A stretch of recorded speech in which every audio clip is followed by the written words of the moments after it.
Coloca para mim na tela, por favor, Mateus, capítulo 3, verso 16 e 17. Mateus, capítulo 3,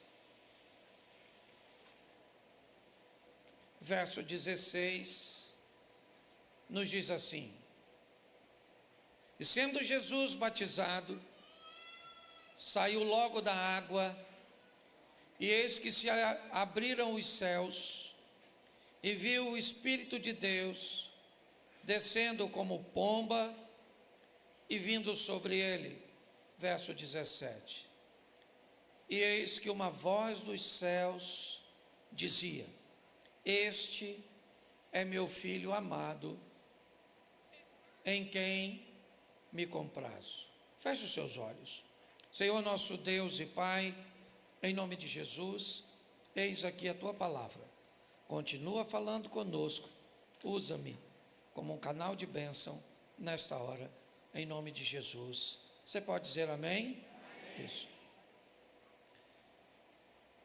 Eu tinha a intenção de repetir a mensagem do primeiro culto no segundo, mas essa palavra veio ao meu coração para eu compartilhar com vocês, e uma mensagem bem pequenininha, mas que pode nos trazer grandes ensinamentos. São 3 coisas importantíssimas usadas por Jesus ao longo de sua caminhada. Jesus estava com 30 anos quando isso aconteceu. Ele vai até o Rio Jordão para ser batizado por João Batista. João, reconhecendo quem é Jesus, ele se acha indigno do ato. Então ele não quer batizar Jesus. Mas quem é João? João é uma autoridade na terra estabelecida por Deus. João é a voz do que clama no deserto. É o homem que foi designado por Deus para preparar o caminho de Jesus. Numa escala de valores neste momento, João é alguém que está acima de Jesus. E Jesus reconhece a autoridade dada a João. E diz a João: é necessário que aconteça-se assim. Até Jesus entendeu o que era uma autoridade nessa terra, e não apenas com João. Fez isso quando foi levado a Herodes, fez isso quando questionado a respeito, certo, do tributo ser pago a Roma, a César. Jesus sempre foi um cidadão. Ele sempre entendeu a importância de ser um cidadão na terra e cumprir suas obrigações, pagando impostos, certo? E vivendo de uma forma digna. Mas 3 coisas vale a pena nós olharmos com cuidado. Esse é um texto que Jesus, logo após, vai assumir sua posição ministerial. Não há basicamente nada na vida de Jesus narrada na Bíblia nesse período. Nós temos ele com 12 anos, certo? Conversando com os doutores no templo. E a próxima passagem, certo, já é a passagem dele estar sendo batizado no Rio Jordão. Então, ele recebe o símbolo do Espírito Santo na pomba, mas a frase dita por Deus a Jesus é importantíssima, porque ela vai dar a Jesus uma das coisas que pessoas passam a vida inteira nessa terra e não conseguem descobrir: quem é a frase do céu diz a Jesus: você é o meu filho. Você é meu filho. É isso que Deus diz para ele. Isso vai gerar tanta confusão para Jesus ao longo de sua vida. Aliás, é por causa dessa descrição que vão querer matá-lo.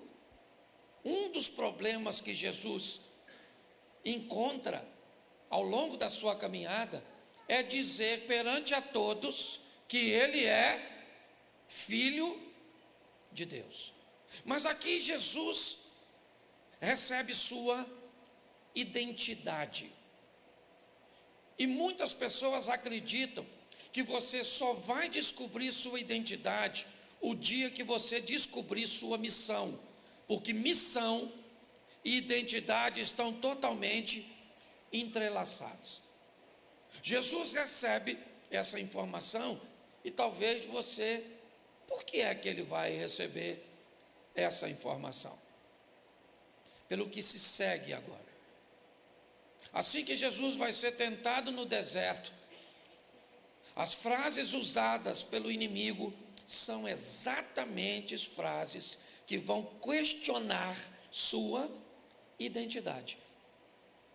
Enquanto Deus afirma no verso 17: você é meu filho amado, este é meu filho amado, em quem eu tenho prazer. Assim que Jesus vai ao deserto, o que é usado para ele é: se você é o filho de Deus, diga para essas pedras tornarem-se em pães. Como? Se você é. Qual é a intenção do maligno em questionar algo que Deus afirmou? A botar em xeque a identidade, tentar convencer Jesus, será que é isso? De que ele não é quem Deus disse que ele era. Você já notou que essa continua sendo uma estratégia do maligno? De tentar convencer você de que você não é quem Deus diz que você é. A Bíblia diz que você é uma bênção. A Bíblia diz que você é vencedor. A Bíblia diz que nele você pode todas as coisas. Mas muitas vezes nós somos pressionados pelo maligno por situações que convencem ou que tentam te convencer de que você não é bom, você é bobo, de que você não é uma pessoa de bem, você é um traidor, você é um homicida, você não é um trabalhador, você é um vagabundo, você não é uma pessoa que tem esperança, você é um desesperado. Você já notou que as situações tentam nos convencer de que nós não somos quem Deus diz que nós somos? Roubar de nós nossa identidade, porque se roubam de nós nossa identidade, automaticamente roubam a nossa missão, nos impedem de realizar aquilo que Deus tem para nós. Eu não sei o que tem acontecido com você hoje, ou o que pode acontecer com você amanhã, mas não deixe ninguém te convencer de que você não é quem Deus diz que você é. Você é uma bênção, você é vencedor, você é próspero, você é inteligente. Você pode até não ter achado a inteligência na sua cabeça, mas está aí. Você é bonito. Amém?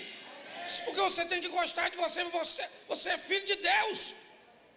Onde você chega, você tem o aval do céu. Pai, pensa. Tem gente que só é filho de Deus na igreja.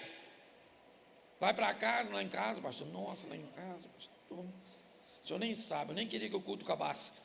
Mas ele tem que acabar. Para você levar o que você recebe aqui para casa. Mas aí quando você chega, só que na igreja, gente, o ambiente da igreja é bom, porque ele motiva. O pastor fala assim: você vai vencer, Fala bem alto assim, eu vou vencer, fala. Olha como é que fica bonito. Mas aí você vai embora já já. Você vai para casa. Eu vou vencer, gente. Eu vou vencer. O pastor falou, eu vou vencer. Não está tão alto como estava na igreja. Mas eu vou vencer. Aí você dorme, amanhã de manhã você acorda. Tem culto? Então você tem que continuar com o que recebeu aqui hoje. Aí você vai, de manhã cedo. Eu vou vencer, hein, gente. Aí eu tenho que vencer, que eu não posso perder não, porque... Eu vou vencer, né, gente? Será que eu vou vencer mesmo? Ih, rapaz, ontem estava tão forte. Terça-feira tem culto? Então o que você recebe aqui tem que durar para terça. Aí terça-feira você já está falando, você só mudou a pontuação. Eu vou vencer. O que era uma afirmação virou uma interrogação. Porque o mal trabalha para que você não se reconheça. Tem essa história não, meu irmão. Pode vir o que vier, nós não estamos sozinhos. O Senhor é conosco, a vara e o cajado do Senhor é o que nos sustenta. Fala assim, eu sou filho de Deus, fala. É isso aí. Fala isso no seu trabalho amanhã. Fala. Eu sou filho de Deus. Fala mais. Que você não tem nada que te faça parecer com ele. Porque normalmente o filho parece com o pai, né? Identidade. Entendeu? Você tem que ser a sua. Por quê? Porque onde quer que você esteja, certo? E você, preste atenção, eu já falei diversas vezes. Você sabe a diferença de um termômetro para um termostato? Sabe? Não precisa dizer, você sabe, também não sabe, não, que eu também não sabia até tempo atrás. E como eu descobri, dá uma noção que quando eu falo que sei, parece que você não sabe de nada. Já vi uns caras que vêm aqui e às vezes eles só sabem daquilo. E aí chega aqui e diz, você sabe disso? Não sabe? Então agora vou te dizer que eu sou quase um oráculo para responder tudo. Bom, termômetro é aquele negócio que você bota aqui assim, ó. Sabe? Aquilo é um termômetro. Ele serve para medir a temperatura. Onde você coloca o termômetro, ele diz a que temperatura o ambiente está. O que é um termostato? O termostato é mais ou menos como a resistência do chuveiro, certo? Ela é mais ou menos isso, a grosso modo. O que ela faz? Ela determina a temperatura do ambiente, entendeu? Então quem é você? Você só mede o ambiente ou você diz a que temperatura o ambiente fica depois que tu chegou? Estava tudo feio, chegou você, chegou a beleza. Certo? Estava tudo oprimido, chegou você, chegou a luz. Você não precisa falar, cheguei, estou iluminando, não é isso não, mano. Certo? Mas quando você chega, vou te dar um exemplo.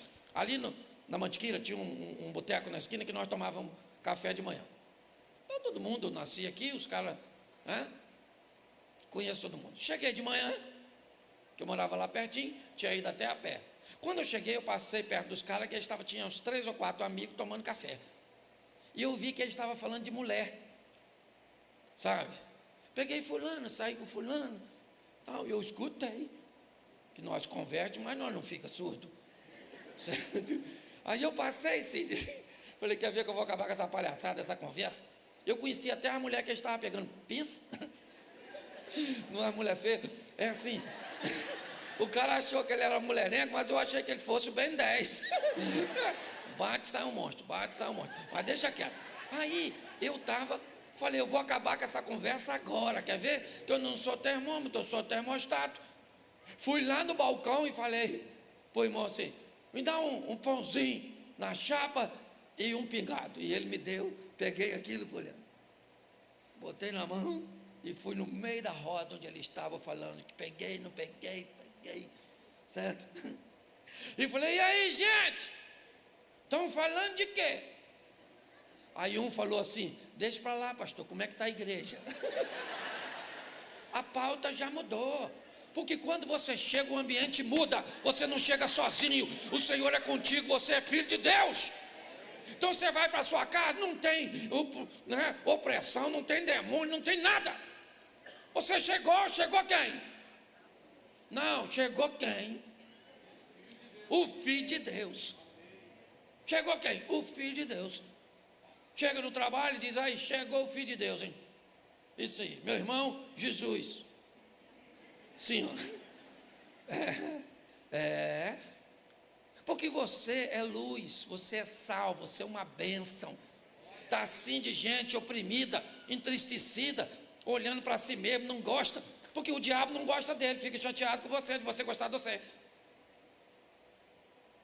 Então você tem que se reconhecer, eu sou uma filha do Senhor. E pronto, onde eu chegar, Deus está comigo. De vez em quando você vai estar triste, sim ou não? Sim ou não? Mas seu pai vai estar lá, com você. De vez em quando você vai ter problema, você... Quem aqui é solteiro? Solteiro, levanta a mão. Bem alto assim. Isso. Agora abaixa. Quem aqui tem problema, levanta a mão. Isso. Quem é o solteiro que levantou a mão? Que diz que tem problema. Vocês não sabem nada do que é problema. Que palhaçada é essa? Vocês não têm problema. Vocês têm cosquinha. É ou não é verdade? Vocês não têm... Então nós temos que aprender isso. Onde você for, Deus vai estar lá, teu pai está lá. O Senhor é contigo, a vara e o cajado do Senhor é o que te consola. A Bíblia diz que José foi para o Egito, o Senhor foi com ele. Foi para a casa do Potifar, o Senhor foi com ele. Foi para a prisão, o Senhor era com ele. Foi para o governo, o Senhor era com ele. Porque onde ele andava, Deus era com ele, porque ele era o filho de Deus. E você também. Então para com essa palhaçada. Você vai para a sua casa, só você é crente. Dane-se, dane-se, dane-se, dane-se. Ah, pastor, lá em casa cada um tem um demônio. Dane-se. Pastor, lá em casa tem gente que tem 2, 3. Mas quando você chegou, quem foi que chegou? Quem foi que chegou? O Filho de Deus. Entendeu? E quem é que vai dormir? E o Filho de Deus não perde o sono, a não ser que seja para orar. Em nome de Jesus, você vai ter um sono tranquilo, não vai precisar de antidepressivo, não vai precisar de nada. Ah, quando eu deito, eu vejo uns bichos voando, uns troços pretos. Acorda, rapaz, quem é você? Que troço ruim desse aí na sua cabeça? Satanás te convencendo? Para de ver filme de vampiro, pelo amor de Deus. Entende? Ah, eu perdi o sono de madrugada. Então você vai lá e fala, Senhor, estou sem sono. Ah, Satanás, que Satanás? O Senhor me acordou para orar. Mesmo que seja o Satanás, ele cutucou você, você fala, ninguém mandou me acordar. Agora eu vou orar. Duvido que o Satanás te perturba mais. Teve um irmão que não conseguia dormir, e tomar não sei o quê, e tarja preta, e tarja não sei o quê, isso, aquilo, eu ia lá comigo. Se eu ia orar por ele, eu falei, eu vou orar você não. Ora para me dormir, eu falei, não, você vai ler a Bíblia na hora. Falei para ele aí. Leu quantos capítulos? Ele falou, pastor, eu pego na Bíblia, eu durmo. Olha que beleza. Estou quase fazendo medicina alternativa, é na verdade? Você é filho de Deus, rapaz. Ah, tem uma prova para fazer. Estuda e você é filho de Deus. Certo? Então pare com esse negócio, porque sempre vai ter um troço tentando roubar a sua identidade, dizendo que você não é quem Deus diz que você é, e você é filho, você é filha de Deus, aconteça o que acontecer, esteja você onde você estiver, pronto. Posso ouvir um amém? Isso vai te ajudar bastante. Segunda coisa que vai te ajudar, certa vez Jesus vinha e aparece um garoto rico. Depois você pode ler, que eu também não sou obrigado a te mostrar os textos tudo, depois você lê em casa. O jovem rico. Como é que é o nome do personagem? Me repita de novo, só para você lembrar ali. Então, o jovem rico. O jovem rico falou com Jesus o quê? O que eu preciso fazer para herdar a vida? Jesus falou assim, conhece os mandamentos, meu filho? Ele falou, conheço e pratico desde garoto. Esse negócio de mandamento é comigo mesmo. Ele falou, pois é, mas ainda te falta uma coisa. Pega essa dinheirada sua, tudo que você tem aí, vende e dá para os pobres, você vai ter um tesouro no céu, e depois você vem em mim. O garoto falou o quê? Estou afim não. Tem muita coisa, esse negócio de vender e dar para o pobre, isso é negócio de Lula. Entendeu? Não, isso aí, não vou fazer esse troço não, essa palhaçada não vou não. Ele quis fazer sim ou não? Ele quis fazer sim ou não? E Jesus fez o quê?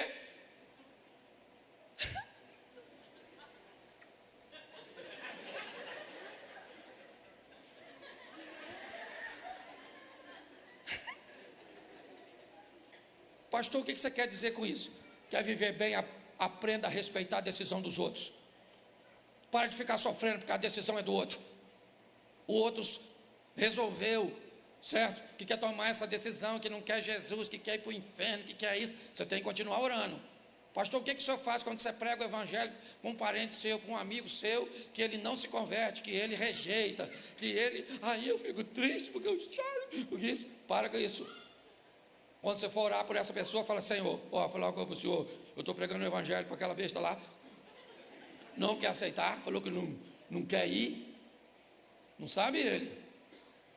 Então eu vou falar uma coisa para o senhor: quando ele morrer, deixa ele morrer devagar, que aí eu vou dar o cartãozinho do senhor para ele, o endereço, e quando ele estiver morrendo, eu sei que ele vai falar: Jesus, é isso aí, me recebe aí. Porque tem gente que você só vai se aborrecer se você não respeitar. E pior, tem gente que até quer Jesus, mas finge que não quer só porque é carente, para você ficar insistindo.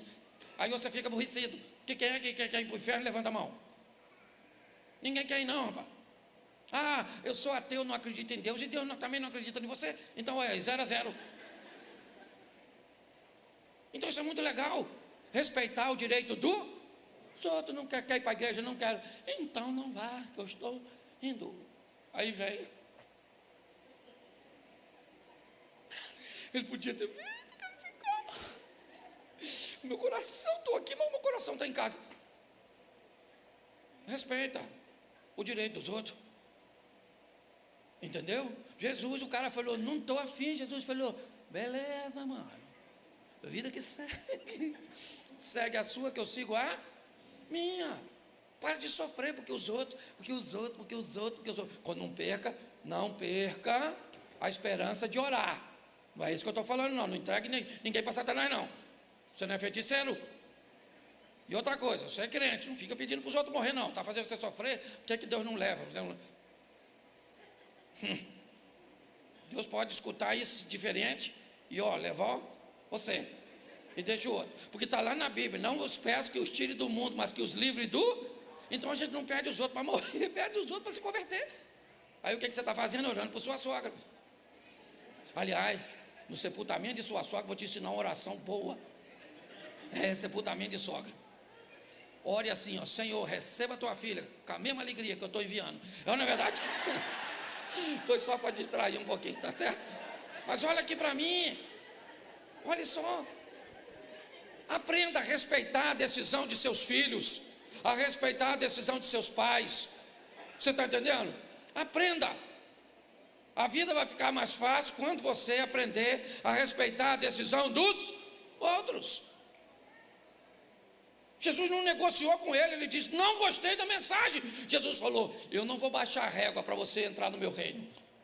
Tem um protocolo, se você quiser entrar, bem. Mas naquela ocasião, Jesus respeitou. Então diga para quem está do seu lado: respeita a decisão dos outros. É isso aí. É isso aí. As mulheres falaram com um dó. Certo? Terceira coisa, e eu termino aqui. Olha que coisa legal. O primeiro foi o que mesmo? Descubra a sua. O segundo?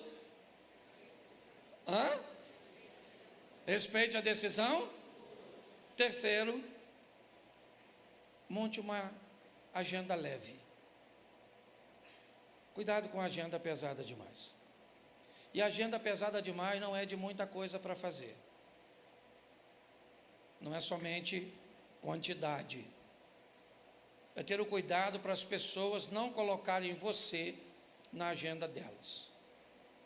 Jesus acaba de voltar para Tábita, ao lado de Cafarnaum. Ele desce e vai caminhar até Cafarnaum. Não era muito longe. E assim que ele está chegando, um homem pede para que Jesus vá à casa dele, pois a sua filhinha está morrendo. O nome deste homem, Jairo. Jairo tem pressa.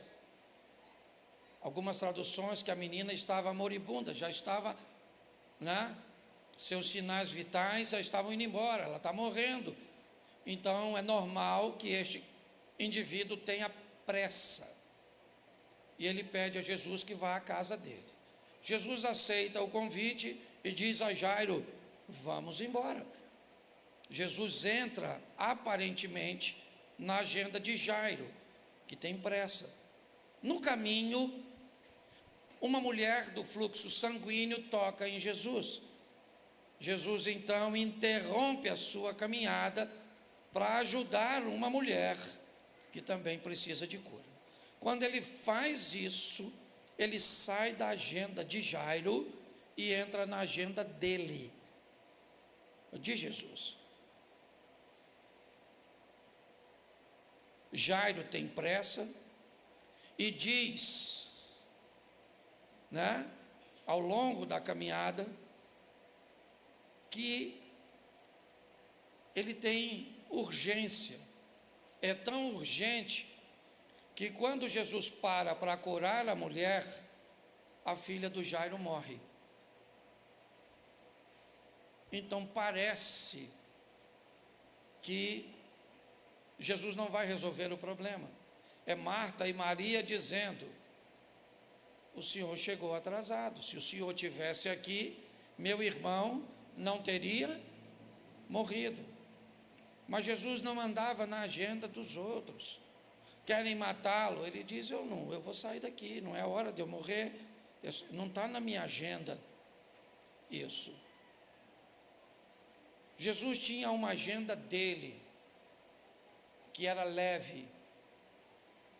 Cuidado com a sua capacitação.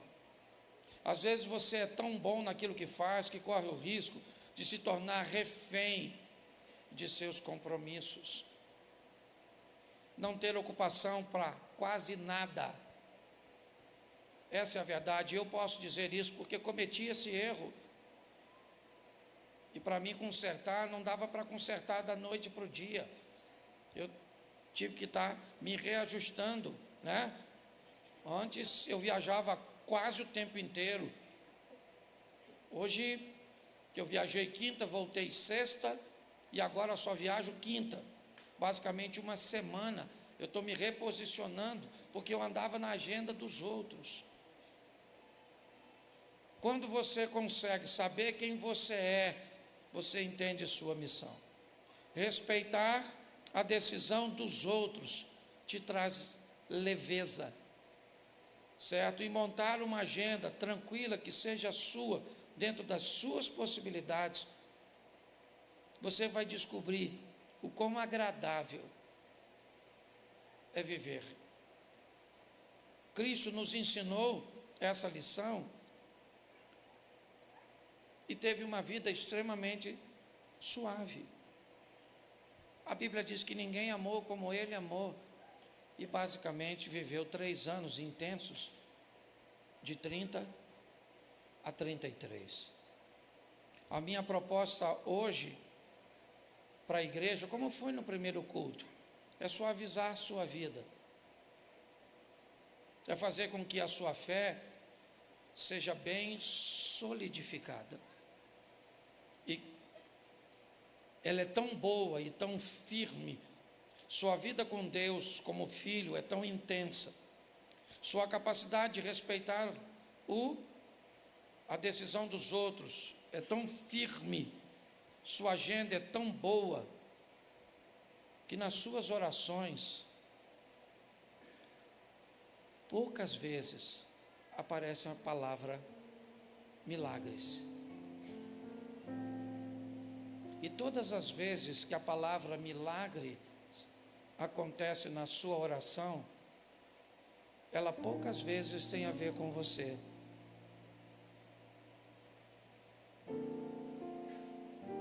Se a sua oração, e ela deve ser diária, ela deve ser constante, como a Bíblia nos ensina, e tem que ser, orai sem cessar. Mas qual é a pauta? Se as suas orações contêm a palavra milagres, entre em alerta. A palavra milagres está sendo direcionada para quem? Para outras pessoas, isso significa que a tua vida está legal. Se a palavra milagre está sempre condicionada a você, isso significa que você precisa de ajustes. Olha, depois procura na Bíblia, Jesus orando, pedindo um milagre para ele.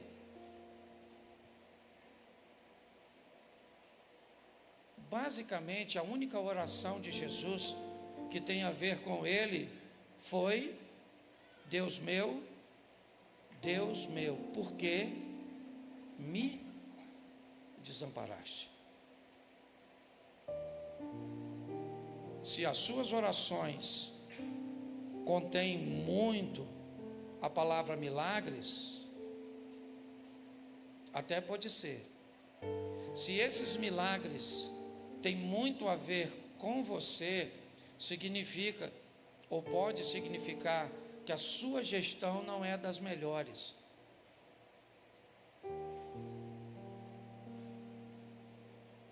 Você precisa ter mais tempo de qualidade com Deus, para que a pauta do assunto não seja você.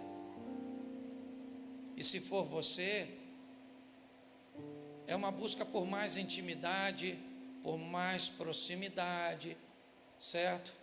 Por mais conhecimento de Deus, mas não por milagres. O que é um milagre? O milagre é algo bom que vem corrigir algo ruim. Você já parou para pensar nisso? Hoje, grande parte dos cultos que atraem muitas pessoas são cultos de milagres. Eu não estou condenando isso, não. Ele tem que ter. Mas o que eu estou te dizendo é que quem gere bem sua vida vai continuar orando, vai continuar clamando, certo? E a pauta de sua oração, quando for para os outros, pode ser o milagre do caderno de oração, das pessoas que estão enfrentando um câncer e precisa de uma intervenção divina, que estão desempregadas, que estão enfrentando problemas com seus filhos, que estão com dívidas, que estão com tantas coisas e elas precisam de um milagre. E eu não estou condenando esse tipo de oração, não. Eu só estou dizendo que esse modelo de vida não é o melhor. A vida de um cristão boa, de verdade, é uma vida onde ele ora muito por ele e para o seu relacionamento com Deus, para aquilo que Deus quer fazer através da vida dele, e muito para os outros, envolvendo necessidades e milagres. Hoje tem gente que não tem nem tempo de orar por essas questões de intimidade com Deus, porque o tempo inteiro ele é preenchido, certo? Para necessidades de milagres que vão acontecer na sua vida. Não é o modelo que eu te aconselho. Eu não considero esse modelo um modelo bom, porque você tem o seu tempo com Deus, e o seu tempo com Deus não tem nada a ver com o relacionamento entre você e Ele. Tem a ver apenas com uma necessidade que você tem, porque não para no emprego, porque não se qualificou, porque gasta mais do que ganha, porque não educou seus filhos, porque não amou nem respeitou seu cônjuge, certo? Então hoje dobrou o joelho: eu preciso de um milagre, eu preciso de um milagre, eu preciso de um milagre, eu preciso de um milagre. Eu te aconselho a viver uma vida onde a vida com Deus seja o maior espaço da sua oração. E é lógico, nós sempre vamos precisar de um milagre na nossa vida. A minha tônica é levar as pessoas que caminham no projeto para um nível de vida onde as pessoas olham e diz assim, eu vou dar um exemplo a vocês. Minha mulher, às vezes é dia dos pais, ou é meu aniversário, e aí eu falo para ela assim, vai me dar o que de presente? E ela me diz assim, te dá o que, Cláudio? Você tem tudo. Eu falo que tenho tudo, menina, criatividade nessa cabeça sua. Vambora, me surpreenda. Mas hoje quem anda comigo, olha e diz, Cláudio, você oraria por quê? Qual é a sua necessidade de um milagre? Eu diria para você, eu não tenho. Eu não tenho. Eu posso ter amanhã, posso enfrentar uma enfermidade, eu vou estar aqui, igreja. Eu preciso de um milagre. Eu posso vir aqui amanhã e dizer, olha gente, eu estou precisando de um milagre na minha casa. Mas eu confesso a você que eu preciso de muitos milagres para outras pessoas. Tem gente aqui na igreja que eu amo e que eu tenho que orar porque está enfrentando doenças que podem levá-las à morte e que a ciência tem pouco conhecimento. Então eu dobro o meu joelho, eu gasto um pouco do meu tempo orando por casamentos na igreja que não estão bons, por filhos que estão perdidos, por pessoas que estão desempregadas. E aí oro para que Deus me dê sabedoria, para que me dê mensagens para que eu possa transmitir aqui para vocês. Porque eu vou dizer uma coisa para vocês, quem caminha conosco aqui está acostumado a ouvir palavras que, se for caminhar em outro lugar, entra em choque. Porque se você volta novamente para um ambiente onde sempre aquela pessoa precisa do milagre o tempo inteiro, culto após culto, a vida inteira num trabalho atrás, são caçadores de milagres. E não precisariam ser, porque a Bíblia diz que as bênçãos do Senhor fazem o quê? Nos seguirão, elas vêm atrás de nós. Nós seremos benditos quando entrar, bendito como sair, bendito na cidade, bendito no campo, certo? Nós seremos benditos, somos filhos de Deus, obedientes a Deus. Então vamos sair daqui com essas três coisas. Eu sou filho de Deus e ninguém me convence do...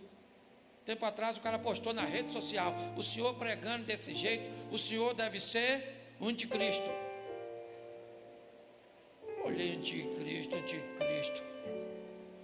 Mas eu falei, eu vou responder à altura, com muita educação. E botei lá, eu não sou anticristo não, mas se eu for, você deve ser a besta. Aí ele bloqueou eu, não quis mais não. Alguém vai me convencer de que eu não sou? Já falaram que eu sou palhaço? Quem aqui já escutou que eu sou palhaço? Levanta a mão, pode levantar aí mesmo, não fica com vergonha não. Isso, esse pastor é um palhaço, não tem conteúdo nenhum, um engraçadinho, porque os caras cortam só os pedaços engraçados da minha mensagem e bota lá, e todo mundo acha que eu sou palhaço. Eu sou engraçado. Palhaço não, sou até lúdico para os intelectuais. Eu nem sei que é lúdico não, mas eu gosto de falar que é bonito, não dá um negócio assim de status, assim, um pastor lúdico.